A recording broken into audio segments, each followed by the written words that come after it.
Hello students, today we are going to write a letter.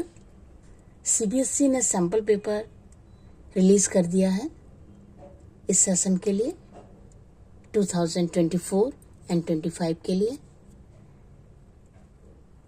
Sample paper के according question number 4 आपका letter writing का question है।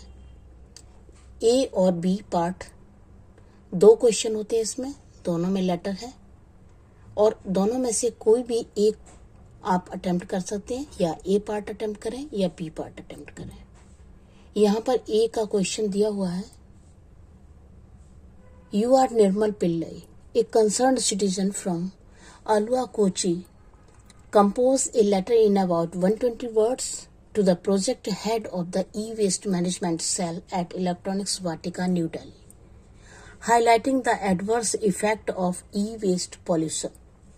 Suggest measures for addressing its management through community engagement and government initiatives. ये question आपका 5 number का होता है, ये सभी जानते हैं बच्चे। लेकिन इन 5 नंबर में आपको मार्किंग किस तरह से की जाती है, ये जानना हर बच्चे को बहुत जरूरी है। तो देखिए, फॉर्मेट का 1 नंबर होता है, जो आप लेटर राइटिंग का फॉर्मेट होता है, अगर आप उसको फॉलो करते हैं तो आपको 1 नंबर पूरा मिलेगा। Full credit if all aspects included, format में जितने भी एस्पेक्ट्स होते हैं अगर आपने सारे इंक्लूड किए तो आपको पूरा 1 नंबर मिलेगा। पार्शियल क्रेडिट हाफ मार्क्स मिलेगा आपको इफ 1 और 2 एस्पेक्ट्स आर मिसिंग। 1-2 पार्ट अगर मान लीजिए नाम जो दिया हुआ है वो आपने नहीं लिखा, आप डेट लिखना भूल गए या समथिंग कुछ इस तरह का 1 या 2 पार्ट मिसिंग है तो आधा नंबर कट जाएगा, आधा नंबर आपको मिलेगा। No credit if more than 2 aspects are missing, अगर 2 से ज्यादा एस्पेक्ट्स आपके फॉर्मेट में मिसिंग होते हैं तो आपको फॉर्मेट का कोई भी नंबर नहीं मिलेगा। अब बात आती है कंटेंट की। कंटेंट के 2 मार्क्स होते हैं, half mark for each content point area addressed. Suggestion, कोई भी लेटर होता है उसमें कुछ सजेशन दिए जाते हैं, फिर इंपॉर्टेंस बताई जाती है, किसी की इम्प्लीकेशन है, एंड रिकमेंडेशन। ये 4 पार्ट मोस्टली ज्यादातर आपके फॉर्मल लेटर में होते हैं। तो हर एक का एक आधा पॉइंट है। ऑर्गेनाइजेशन ऑफ आइडिया, आपने जो भी अपने विचार लिखे हैं लेटर में वो ऑर्गेनाइज्ड वे में लिखे हैं, आपकी राइटिंग स्टाइल जो है वो इफेक्टिव है या नहीं है, ऑर्डरली सीक्वेंस उसमें है या नहीं है, पैराग्राफ स्ट्रक्चर आपने बनाया है कि या नहीं बनाया है। लेटर राइटिंग में आपको पैराग्राफिंग भी करनी है। आप शुरू में इंट्रोड्यूस करते हैं जो भी प्रॉब्लम है उसको, फिर आप सॉल्यूशन देते हैं उसके, तो इस तरह से आप पैराग्राफिंग कर सकते हैं। And formal tone and vocabulary, ये सारी चीजें इंक्लूड होती हैं इसमें। ऑर्गेनाइजेशन ऑफ आइडिया इसका 1 नंबर है। Accuracy, punctuation and grammar, spelling, यहाँ अगर सब कुछ ठीक है तो 1 नंबर आपका है, और अगर यहाँ कहीं गड़बड़ होती है, आपकी 1-2 गलतियां अगर हो जाए तो लिखते हैं एक लेटर। 39 सिविल लाइन, अलुआ कोची, ये एड्रेस है, सेंडर्स का एड्रेस। जो लेटर लिखता है वो अपना एड्रेस यहाँ पर लिखता है। तो यहाँ पर अलुआ कोची ये आपका दिया हुआ है क्वेश्चन में, और कुछ नहीं दिया हुआ था तो मैंने अपनी तरफ से एक ऐड कर दिया, 39 सिविल लाइन। इस तरह से आप भी कोई भी एड्रेस बना सकते हैं।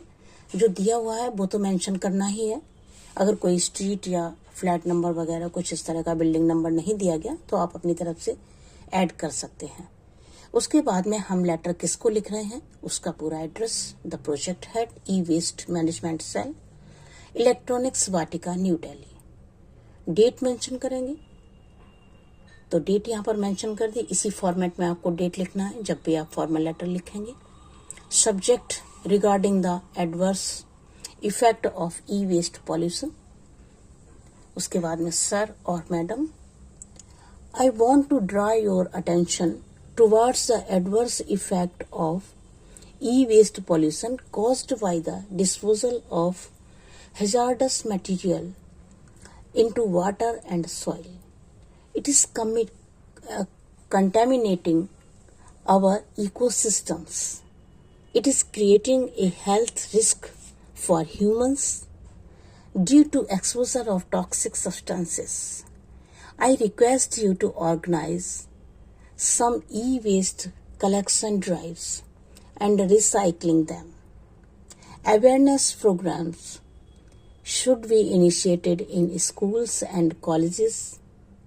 Some policies should be made and implemented strictly regarding the e-waste management. Government should make some e-waste collection centers and strict penalties should be imposed for illegal dumping of e-waste. I hope you will take some initiatives to sort out this problem immediately. Thanks. Yours sincerely, निर्मल पिल्लई. ये आपके question में नाम दिया हुआ था. Residents of Kochi. यहाँ लिख के आप अपने लेटर को बंद कर सकते हैं. यहाँ तक आपका लेटर हो गया ये complete. Thank you so much. 4B दूसरा क्वेश्चन देखते हैं. You are Chhavi Pathak of Ranchi, Bihar. Write a letter in about 120 words addressing the Secretary of the City Municipal Authority. Detail the problem of overgrown trees and shrubs in the neighborhood and request the delegation of personnel for regular pruning. तो आप letter लिखना शुरू करते हैं. 368 आबुलन, रांची, बिहार. यहाँ भी देखिए रांची बिहार दिया हुआ है और कोई एड्रेस नहीं दिया गया, तो यहाँ भी मैंने अपना ऐड कर लिया एक कोई भी एड्रेस. उसके बाद में डेट है, डेट मेंशन कर दी. उसके बाद में हम लेटर किसको लिख रहे हैं वो हमें लिखना है. तो the secretary city municipal authority Ranchi. Subject mention करेंगे request for the pruning of overgrown trees. इसके बाद में sir, I want to draw your attention towards the unwanted growth of the trees and shrubs in the neighborhood. Residents and passers-by are facing so many problems due to this. It has reduced visibility on roads. Big branches often fall on the roads and vehicles.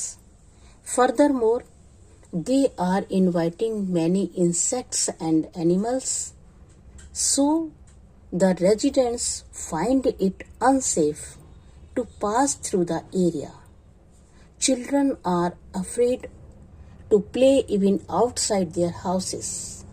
I request you to depute a delegation of personnel for regular pruning of these trees and shrubs in the neighborhood to ensure the safety and convenience of the residents. I hope for a quick action for the solution of this problem. Thanks. Yours sincerely, Chhavi Pathak, a concerned citizen. Letter हो गया आपका. इसी तरह से आपको letter लिखना है. Thank you so much.